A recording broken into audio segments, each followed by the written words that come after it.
ko si Senator Bongbong na lang muna ang antayin natin. Hindi ko alam yung... Hindi kayo sir nag-monitor ng hearing kahapon? Wala akong monitor. But Nabanggit sila? Yes sir, pinakita yung mga pictures Napakasakit nila naman, and yung bakit role po naman? nila. Nasaktan ako.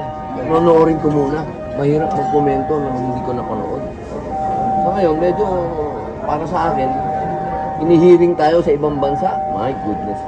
Pangit naman yun. Kaya nga hindi ko nanonood.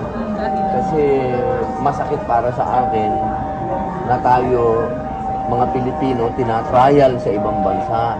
So, yun ang aking makukomento. Pero dahil kasi sinabi nila, nabanggit si Gigi, panonoorin ko. Alam ko naman yung sasagot ko. Kasi hindi ko talaga pinanood. Para sa akin, Thank you, sir. thank you. Nakasupport naman halos lahat ng mga senador.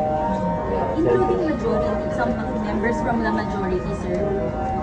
Nakasupport naman yung iba sa majority. May mga tanong lang yung ibang senador ngayon pag-uusap. Ito po yung resolution na gusto nyo, dumaan muna sa local courts in case may... Yun ang nasa from batas. ICC.